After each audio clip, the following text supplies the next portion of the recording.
السلام عليكم ورحمة الله وبركاته. الحمد لله وكفى والسلام على عباده الذين اصطفى. أما بعد. بخاری شریف کا درس بخاری کا ہمارا سلسلہ جاری ہے اور حدیث ہرقل ہم پڑھ رہے تھے. کچھ باتیں ذکر ہو چکی. ہرقل نے ابو سفیان سے سوالات کیے. ابو سفیان نے اس کے کچھ جوابات دیے. انہی سوالات کے سلسلے کو آگے بڑھاتے ہوئے ہرقل نے پھر پوچھا. میں نے گزشتہ یعنی کہ درس میں آخری ہماری یہ بات ہوئی تھی کہ اس نے سوال. ابو سفیان نے کہا دیتے تو نہیں، لیکن ابھی ہم ان کے ساتھ ایک ایسی مدت میں ہیں جس میں صلح حدیبیہ ہوئی، تو ہم ابھی ایک ایسی مدت میں ہیں کہ ابھی وہ کیا کر رہے ہیں وہ مجھے نہیں پتا. تو کہتے ہیں یہ ایک بات میں اپنی طرف سے ملانے میں کامیاب رہا، ورنہ تو کوئی کسی بات کو اپنی طرف سے ملانے پر میں قادر نہ ہو سکا. اب اس کے بعد اب آگے جو اگلا سوال ہرقل نے کیا.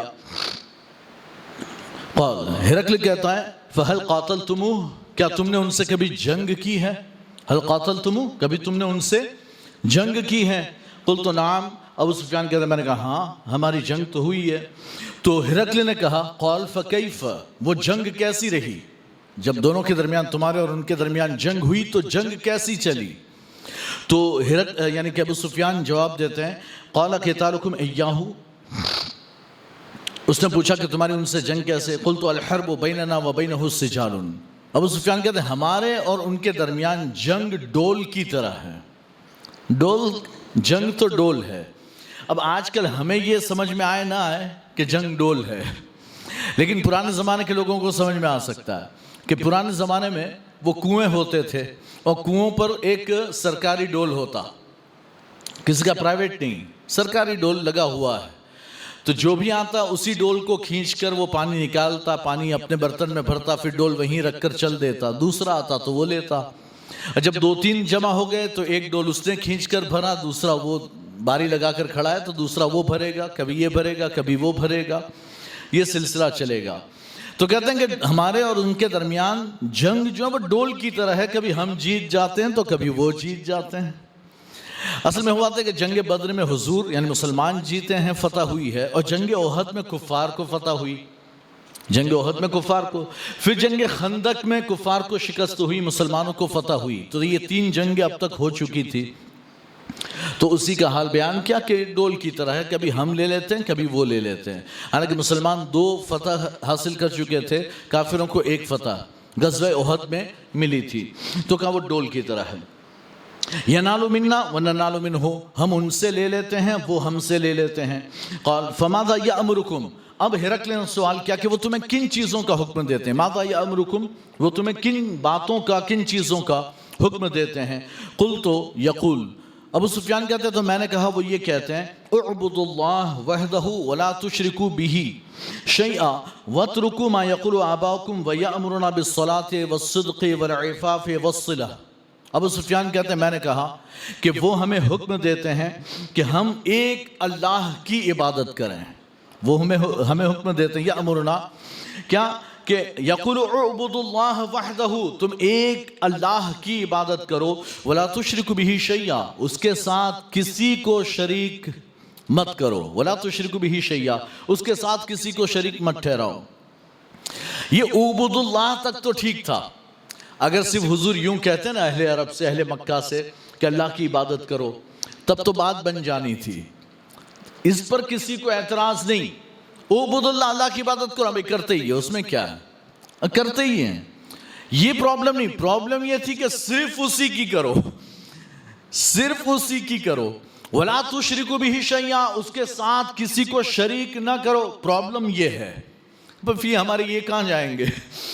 یہ حبل، یہ لات، یہ عزا، یہ منات، یہ سب ہمارے کہاں جائیں گے؟ تو ان کے یہ بھی سارے معبود تھے. ان کے دل میں ان سارے معبودوں کی عبادت ایسی رش بس، محبت ایسی رش بس گئی تھی کہ کچھ بھی کہہ لو، ان کو چھوڑنے کا مت کہو. آج بھی ہمارے زمانے میں 2025 میں بھی راجستھان کے بارڈر پر، گجرات اور یعنی کہ راجستھان کے بارڈر پر ایسے دیہات موجود ہے کہ جہاں مسلمانوں کے گھروں میں اس طرح کی تصویریں اور مورتیاں وغیرہ ساری چیزیں موجود ہوتی ہے. ان سے کہو کہ بھئی یہ تو شرک ہے، اس کو ہٹاؤ. نام بھی مسلمان، کام بھی مسلمان، اپنے آپ کو کہتے بھی مسلمان، اور یہ بھی رکھا ہوا ہے کہ ہٹاؤ تو کہتے ہیں کہ کوئی مصیبت آ گئی تو، کوئی مصیبت آ گئی تو، ہے نا. اگر ہم نے اس کو ہٹایا کوئی مصیبت آ گئی، کوئی بلا آ گئی، کوئی تکلیف پہنچی. اب پھر ایسے لوگوں کے ساتھ کیا ہوتا ہے؟ یہ ایک بات یاد رکھیں، اللہ کے رسول کی حدیث مبارکہ، حدیث قدسی. اور حدیث قدسی وہ کہ جو قرآن کی آیت تو نہ ہو لیکن فرمان اللہ کا، روایت اللہ کے رسول بیان کرے. حضور یوں کہہ کر بیان کریں کہ اللہ فرماتا ہے لیکن وہ قرآن میں نہ ہو، تو وہ ہے حدیث قدسی. تو حدیث قدسی میں اللہ کے رسول فرماتے ہیں، اللہ تعالیٰ فرماتا ہے میرا بندہ میرے ساتھ جیسا گمان کرتا ہے میں اس کے لیے ویسا ہی ہو جاتا ہوں. میرا بندہ میرے ساتھ جیسا گمان کرتا ہے. اگر آپ نے یہ گمان کیا نا کہ رزاق تو وہ ہے، مجھے ٹینشن نہیں، اگر آپ نے یہ گمان کیا روزی ملنی ہی ملنی ہے. آپ بیمار ہو گئے اور آپ یہ سوچتے ہیں، یعنی یہ نہیں کہ آپ گھر پر بیٹھ گئے، اچھا یہ بات بھی یاد رکھ، یہ نہیں کہ بندہ یہ سوچ لے کہ رزاق تو اللہ ہے، رزق تو ملنا ہی ہے، تو گھر پہ پلنگ پر سوئے پڑے رہو، گیم کھیلتے رہو، آرام کرو. نہیں، لیکن یہ کہ بندہ محنت کرتا ہے اور پھر اس کی ذمہ داری اللہ کے حوالے کہ اللہ رزاق ہے، اگر جو میرے قسمت میں وہ اللہ دے گا ہی تو اللہ اس کو رزق دے گا ہی دے گا. بیمار ہوا، علاج کے لیے دوا تو لایا، لیکن امید اور یقین یہ ہے کہ اللہ شافی، وہی شفا دینے والا، جیسی بھی بیماری ہو اللہ شفا عطا فرمائے گا. تو رب فرماتا ہے کہ جیسا لوگ میرے ساتھ گمان کرتے میں ان کے ساتھ ویسا ہو جاتا ہوں. تو اب اگر آپ کا گمان اگر یہ ہوا نا کہ ہم کو تو یہ کرنا پڑے گا تبھی یہ ہوگا، تو اللہ بھی تم کو ویسا ہی کر دیتا کہ جب تک تو وہ کرے گا نہیں تیرے ساتھ وہ ہوگا نہیں، ہے نا. ہاں، تو میں ایک ایگزامپل دوں، یہ خود میرا اپنا ایگزامپل ہے تو میں آپ کو بتاؤں، اور شاید میں نے پہلے بھی جمعہ کی تقریر میں بھی دیا ہو اور میں نے شاید بیان کیا کہ میری بچی کو بچپن میں، ہے نا، جو میری بڑی بچی ہے، تو اسے ہے نا وہ سارے یعنی کہ پورے چہرے پر، سر پر پھوڑے نکل آئے تھے. اور اس کے بارے میں یعنی وہ کہتے ہیں کہ بھئی یہ وہ بعض لوگ کہتے ہیں کہ ماتا آ رہی، اس کو ماتا آنا کہتے ہیں یا ہماری گجراتی لینگویج میں. تو اس کے بارے میں کہا جاتا ہے کہ وہ فلاں کے پاس جا کر جھڑواؤ، کسی کے پاس جانے کا کہتے ہیں کہ وہاں فلاں جگہ جاؤ، اس سے جھڑواؤ، کوئی ہری جن یا ایسا کوئی ہو اس سے جھڑواؤ تبھی اچھا ہو، یہاں فلاں جگہ پر جاؤ اور اس سے جھڑواؤ تو اچھا ہو، ورنہ تو یہ اچھا نہیں ہوتا اور بچہ ہاتھ سے چلا جا سکتا ہے، ایسا ہے ویسا ہے. مجھے بھی لوگوں نے مشورے دیے کہ آپ جاؤ جھڑوانے کے لیے. میں نے کہا بھائی میں تو نہیں جاتا. تو کہا کہ بھائی بچی کا معاملہ ہے، وہ ہاتھ سے نکل بھی سکتی ہے. میں کہا بھائی جس نے دی ہے نکلنی تو جائے، وہ دوسری دے گا، وہ دوسری دے گا، ہے نا. بھئی ہم نے تو اللہ پر بھروسہ رکھا ہے نا کہ وہ اچھا کرنے والا، وہ شفا دینے والا. ہاں دوا کروانے کی بات کرو تو ہم ڈاکٹر کے پاس جا سکتے ہیں لیکن کسی اور کے پاس ہمیں جانے کی ضرورت نہیں. پھر تو ٹھیک ہے چھوڑو، جاتی ہے تو جائے، اللہ واپس لینا چاہتا ہے تو واپس لے لے، لیکن ہم کسی ایسے ویسے کے پاس نہیں جائیں گے. تو باتیں ہو رہی تھی کہ یار مولانا بڑا ضدی ہے، مانتا نہیں ہے نا، لیکن اللہ نے شفا دی ہے، وہ تو اچھی ہو گئی، آج بھی ہے نا، عالم کلاس پڑھ رہی ہے، 4 سال ہو چکے ہیں. تو کہنے کی بات یہ ہے کہ یہ کوئی بات نہیں، آپ جیسا رب کے ساتھ گمان کرو گے اللہ آپ کے ساتھ ویسا معاملہ کرے گا. تو آپ نے اگر یہی گمان رکھا کہ نہیں مجھے یہ کام تو کرنا ہی پڑے گا، تو پھر اللہ فرمائے گا ٹھیک ہے تو وہ کر تبھی تیرے کو ملے گا. یہ ہے کہنے کی بات. تو اب یہاں پر بات یہ ہے کہتے ہیں کہ اللہ کے ساتھ کسی کو، یعنی وہ دعوت کیا دے رہے ہیں کہ اللہ کی عبادت کرو، وَلَا تُشْرِكُوا بِهِ شَيْئًا، اس کے ساتھ کسی کو شریک مت کرو. تو میں کہہ رہا تھا کہ کفار مکہ کو پریشانی بس اتنی تھی کہ نہیں اللہ کی صرف عبادت کی بات ہو تو ٹھیک، لیکن صرف اس کی عبادت وہ ہم سے نہیں ہو سکتی، اس کے ساتھ شریک نہیں کرنا وہ ہم سے نہیں ہو سکتا. کہتے ہیں کہ پھر اور کیا حکم دیتے ہیں؟ تو کہا کہ وہ کہتے ہیں وَاتْرُكُوا مَا يَقُولُ آبَاؤُكُمْ، جو تمہارے باپ دادا شرک کی باتیں کرتے تھے نا چھوڑ دو. یہ بھی بڑی خطرناک بات ہے. جو تمہارے باپ دادا کہتے تھے وہ چھوڑو، اسلام کی بات پر آ جاؤ. آج ہمارے معاشرے میں 2025 میں بھی 1400 سال بھی یہی رواج چلا آ رہا ہے، یہی بات پر ہم اڑے ہوئے ہیں، ہمارے گھر کی بڈھیاں بڈھے وہ ٹکے ہوئے ہیں. نہیں، یہ رواج تو کرنا پڑے، ہمارے باپ دادا سے چلا آ رہا ہے، ہمارے باپ دادا سے چلا آ رہا ہے، تو یہ تو کرنا ہی پڑے گا.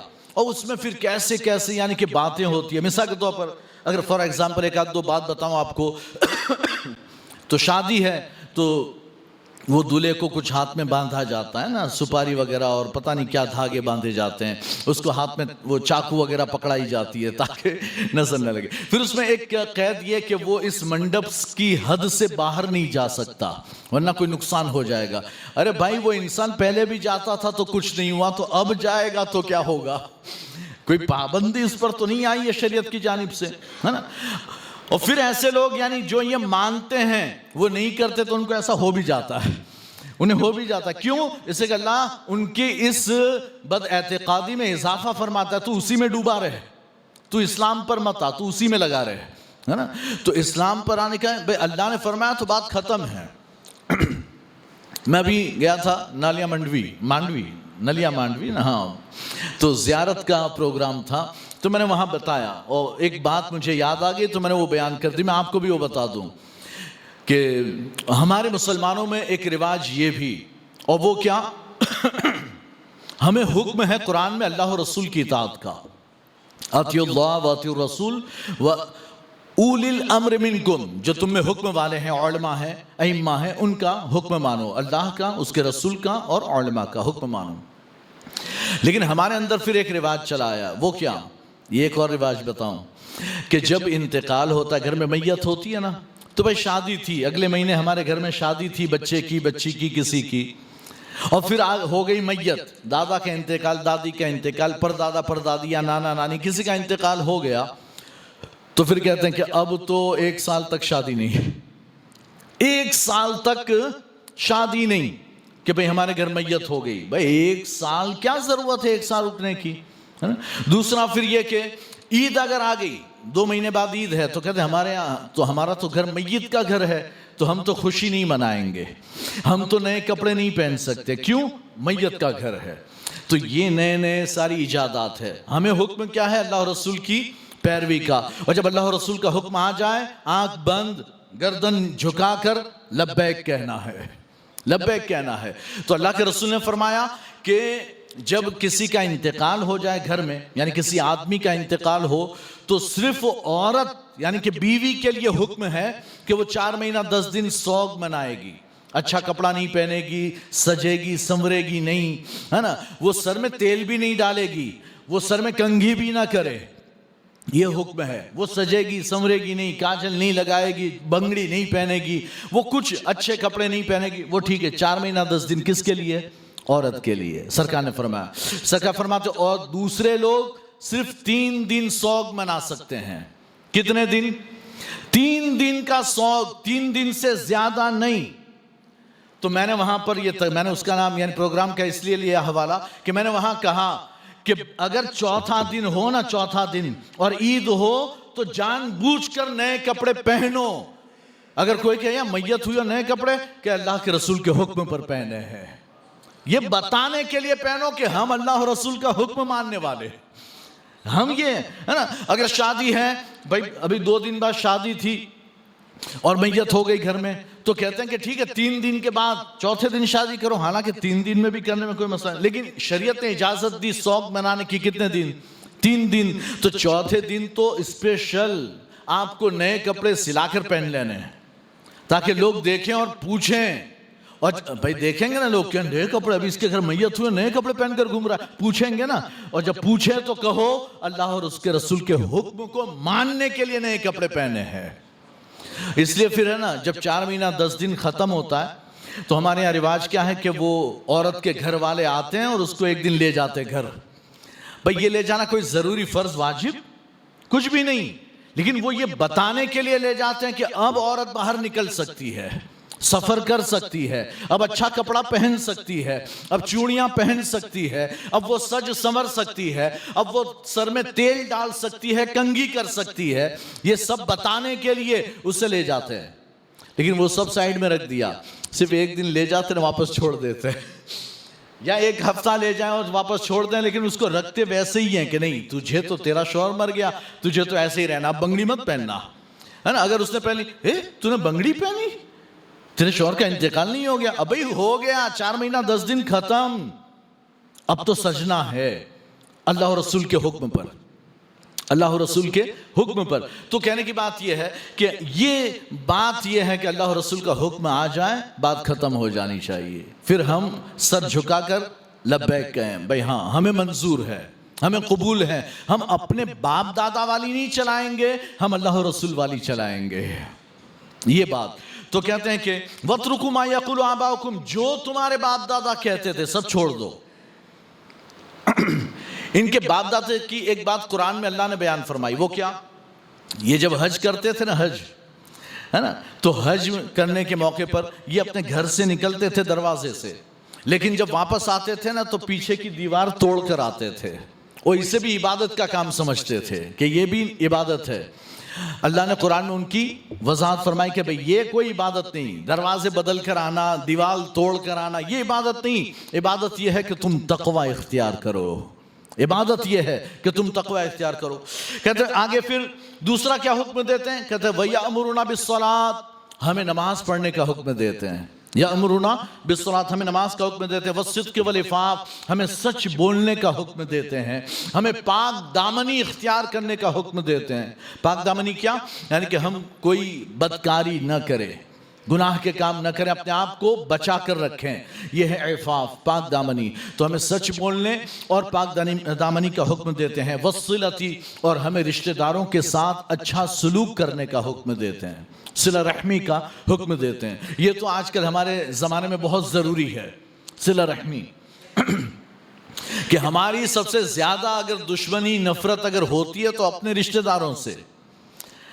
دوسرے محلے کے دوسرے سب دوست، ان کو سب کو 1000 کا کھانا کھلایا، اور جو چچا کا لڑکا تھا اس کو آنے بھی چلے، اس کو بھگاؤ، پھر میں تم سب کو لے جاتا ہوں کھلانے کے لیے، اس لیے کہ اس کو نہیں کھلانا. بڑے ابا کا لڑکا، چاچا کا لڑکا، اس کو بھگاؤ، یہ ہمارا نہیں ہے نا. چاچا سے، بڑے ابا سے، ماموں سے، خالو سے، خالہ سے، سب سے رشتے کٹ، ان سے بات بند، اور پورے محلے سے بات چالو. تو اس کا کوئی فائدہ نہیں. لوگ آپ کی بہت تعریفیں کرتے ہو، بڑا اچھا آدمی ہے، بس جب بھی یہ دوستوں میں ملتا ہے خرچ کرتا ہے. کہتے ہیں اس خرچ کا کوئی فائدہ نہیں، اس ملنے جلنے کا کوئی فائدہ نہیں، جب تک آپ اپنے رشتہ داروں کے ساتھ اچھا سلوک نہیں کرتے. اس پر حالانکہ بخاری میں حدیث آتی ہے، لیکن بہت سالوں بعد اگر آ بھی گئی تو بہت سالوں بعد آئے گی. میں ابھی بتاتا ہوں، صرف ایک ٹکڑا بتا رہا ہوں کہ حضرت عائشہ صدیقہ رضی اللہ تعالیٰ عنہ پر تہمت لگائی گئی. کس بات کی تہمت؟ زنا کی تہمت، معاذ اللہ لوگوں نے لگائی. تو اب یعنی کہ جو منافقین تھے وہ تو بول ہی رہے تھے، اور جو رئیس المنافقین تھا، منافقوں کا سردار، اسی نے یہ سارا پروپیگنڈا پھیلایا تھا، افواہ پھیلائی تھی. لیکن پھر کچھ مومن مخلص تھے نا، وہ بھی ان کی باتوں میں آ گئے، اور وہ بھی بولنے لگے اس طرح کی باتیں. تو انہی میں ایک شخص جو بدری صحابی وہ کہ جن کے بارے میں جنت کا فیصلہ ہے، جنت کا فیصلہ، بدری صحابی، نام تھا مصطح ابن اثاثہ، یہ ان کا نام تھا. تو مصطح ابن اثاثہ یہ بھی وہ تہمت لگانے والوں کے ساتھ ہو گئے. اور یہ ابو بکر صدیق کی خالہ کے لڑکے، یا حضرت ابو بکر صدیق کی خالہ کی بیٹی کے بیٹے تو رشتے میں تھے اور بڑے غریب تھے.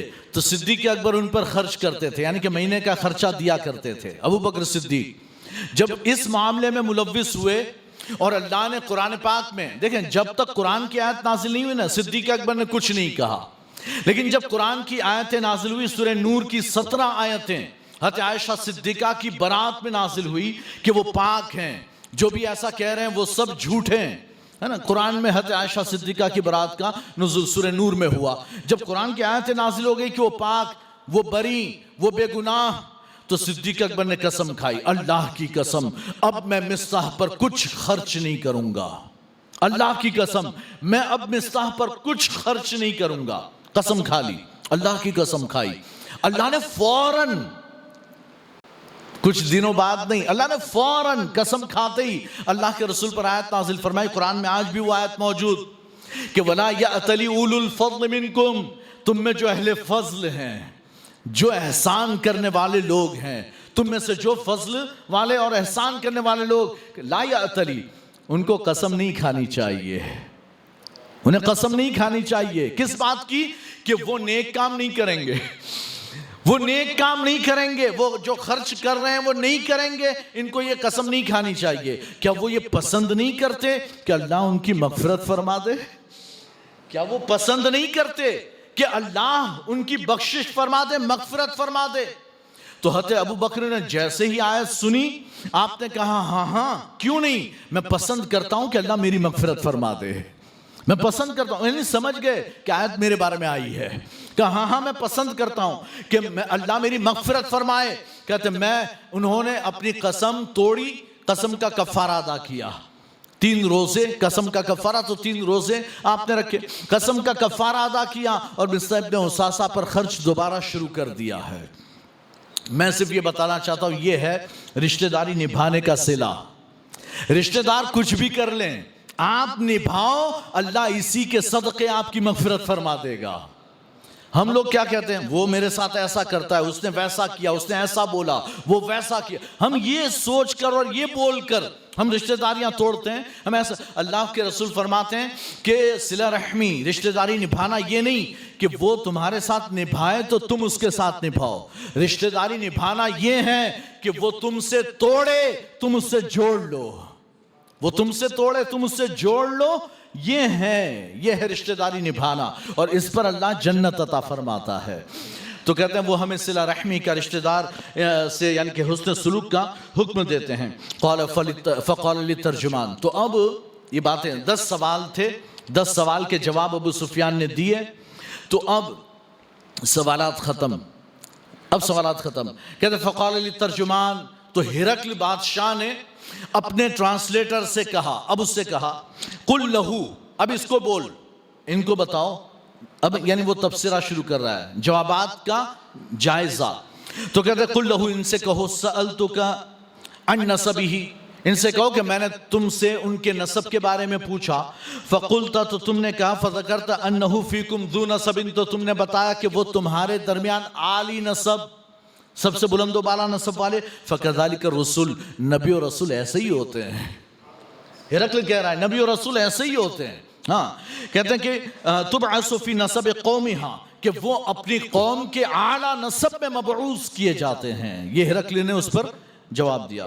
کہتے ہیں وَسَأَلْتُكَ هَلْ قَالَ أَحَدٌ مِّنْكُمْ هَذَا الْقَوْلَ، اور میں نے تم سے پوچھا تھا کہ یہ بات تم میں سے پہلے کسی نے کہی ہے، ان سے پہلے بھی کوئی کہہ چکا کہ میں نبی، تمہاری قوم میں سے کسی نے ایسا دعویٰ کیا؟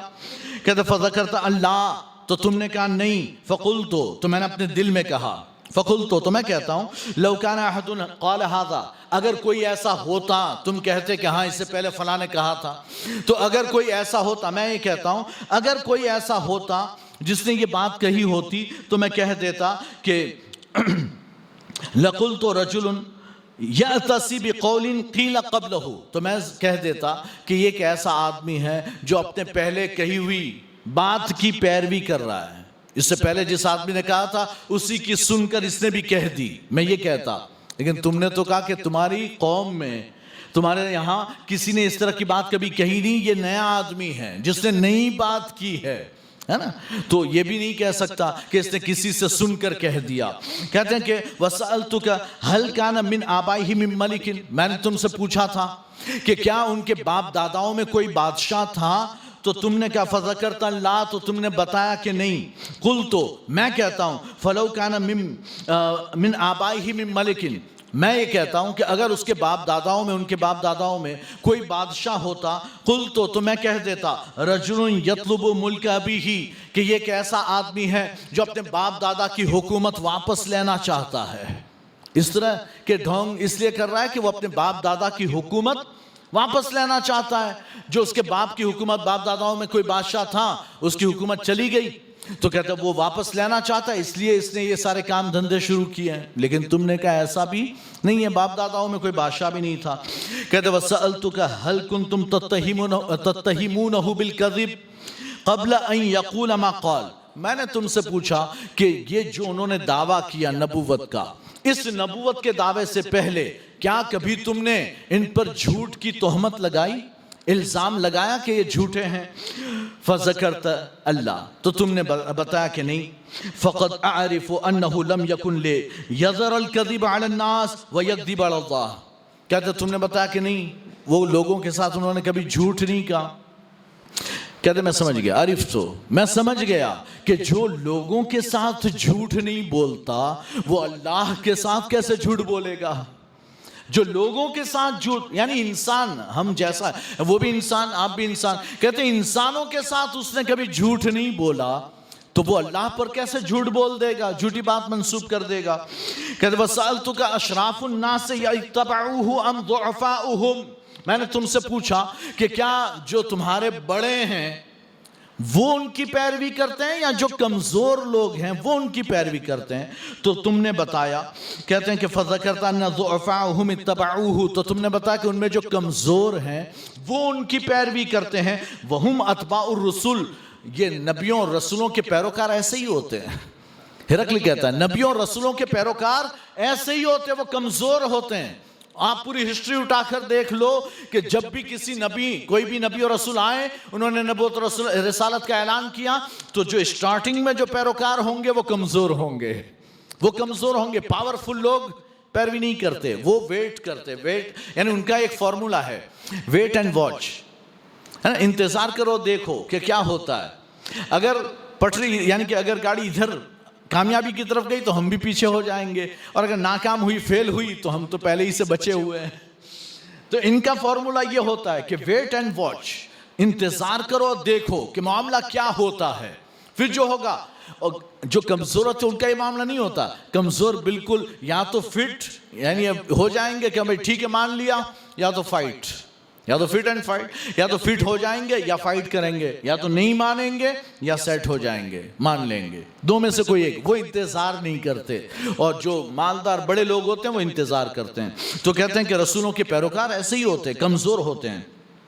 وَسَأَلْتُكَ أَيَزِيدُونَ أَمْ يَنْقُصُونَ، اور میں نے تم سے پوچھا کہ وہ زیادہ ہو رہے ہیں کہ کم ہو رہے ہیں؟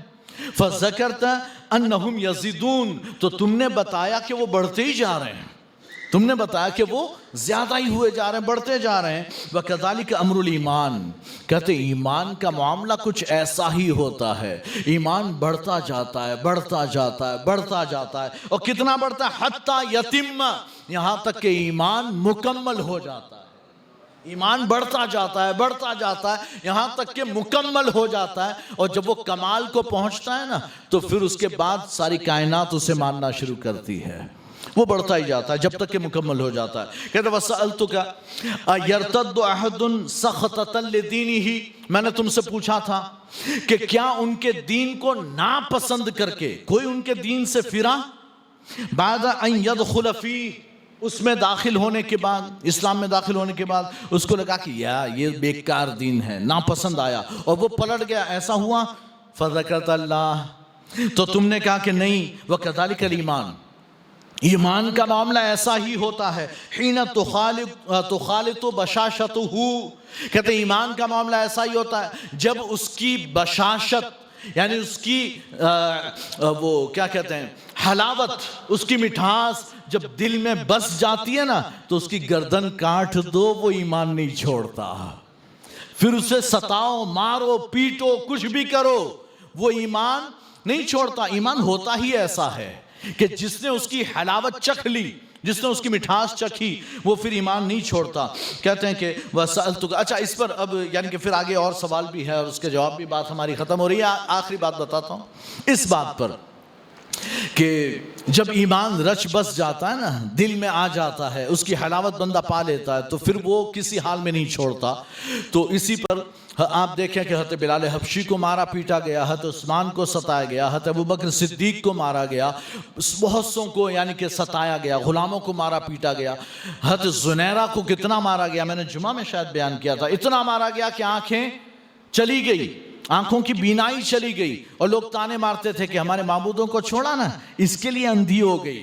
تو کہتے ہیں کہ تڑپی، رب کی بارگاہ میں سجدے میں جا کر دعا کی، اے اللہ یہ مجھے مارتے پیٹتے ستاتے میں برداشت کر لیتی، لیکن یہ تیرے نام پر تانا دیتے نا، یہ مجھ سے برداشت نہیں۔ یا اللہ آنکھیں واپس پلٹا، اللہ نے فوراً ان کی آنکھیں واپس فرما دی ہے، یہ بتانے کے لیے کہ جس نے لی تھی اس نے واپس کر دی، یہ ان کا کوئی کام نہیں ہے۔ اسی طرح سے حضرت عمار کے والدین حضرت یاسر اور سمیہ جو اسلام کے جو سب سے پہلے شہید ہیں، اسلام کے پہلے شہید، حضرت عمار کے ماں باپ یاسر اور سمیہ، یہ دونوں کو یعنی تینوں کو پکڑا گیا، باندھ دیا گیا، تینوں کو مارا جا رہا ہے، پیٹا جا رہا ہے کہ ہمارے دین میں واپس آ جاؤ، اسلام چھوڑ دو، اسلام چھوڑ دو، بولو اللہ ایک نہیں ہے، بولو اللہ کے ساتھ یہ حبل عزا لات منات یہ بھی معبود ہے، بولو۔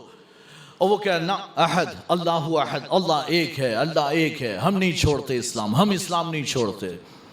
تو حضرت سمیہ رضی اللہ تعالیٰ عنہ، پہلے عورت کو سطر جو ہے نا وہ نرم پڑ جائے، اور اللہ کے رسول اس لیے ارشاد فرماتے ہیں کہ یہ بال بچے نا، بیوی بچے اور مال، یہ انسان کو بزدل بنا دیتے ہیں، بیوی بچے اور مال یہ انسان کو بزدل بناتے، بندہ کمزور کیوں ہوتا، بڑا طاقتور لیکن پھر بھی جھک جاتا ہے صرف یہ سوچ کر میرے بیوی بچے گھر پر ہے، میرے بیوی بچے گھر پر، یہ سوچ کر۔ تو حضرت سمیہ کو اونٹ کے ساتھ باندھا گیا، یعنی ان کو اونٹ کے ساتھ باندھا گیا، ایک اونٹ اس طرف ایک اونٹ اس طرف، اور ان کو دونوں طرف سے باندھ دیا گیا، اور باندھ کر اونٹوں کو ہانکا گیا، دوڑا گیا، ایک اونٹ ادھر دوڑ رہا ہے ایک اونٹ ادھر دوڑ رہا ہے، یہاں تک کہ آپ کے دو ٹکڑے ہو گئے ہیں، چیر دیا گیا آپ کو۔ اور یہ کس کے سامنے؟ آپ کے شوہر یاسر کے سامنے، آپ کے بیٹے عمار کے سامنے۔ پھر عمار کی باری آئی، عمار کو بھی شہید کر دیا گیا، ان سے بھی کہا گیا کہ دیکھ تیری بیوی کا حال ہوا، دیکھ چھوڑ دے اسلام، کہتے ہیں اسلام تو نہیں چھوٹ سکتا، نہیں چھوٹ سکتا، تو انہیں بھی شہید کر دیا گیا۔ اب آیا عمار کے پاس، تو حضرت عمار سے کہا ہاں بول، تو بولتا ہے کہ نہیں بولتا، ورنہ ہم تجھے بھی ایسا ہی کریں گے۔ تو حضرت عمار نے بول دیا، حضرت عمار نے بول دیا۔ تو لوگ دوڑتے ہوئے پہنچے، کچھ لوگ جو مسلمان تھے انہوں نے سنا، یعنی چھپے ہوئے تھے، سنا، پہنچے حضور کی بارگاہ میں، یا رسول اللہ عمار کافر ہو گیا، عمار کافر ہو گیا۔ سرکار فرماتے ہرگز نہیں، عمار تو سر سے پیر تک ایمان سے بھرا ہوا ہے، سر سے پیر تک ایمان سے بھرا ہوا، عمار کافر ہو ہی نہیں سکتا۔ کہتے عمار روتے ہوئے بارگاہ رسالت میں حاضر ہوا، اس کہتے یا رسول اللہ ایسا ایسا ہوا، میرے ماں باپ کو شہید کر دیا گیا، میری ماں کو دو ٹکڑوں میں چیر دیا گیا، میرے والد کو میری آنکھوں کے سامنے شہید کیا گیا، مجھے بھی شہید کر دیتے، قتل کر دیتے، میں ڈرتا تو نہیں تھا لیکن میں نے جان بچانے کے لیے جو کہلوا رہے تھے کہہ دیا۔ سرکار فرماتے ہیں عمار بتانا تیرے دل کا حال کیا تھا؟ کہتے وہ تو ایمان پر مطمئن تھا، وہ تو ایمان پر مطمئن تھا۔ سرکار فرماتے آئندہ بھی بلوائیں تو بول دینا، آئندہ بلوائیں تو بول دینا، کوئی حرج نہیں۔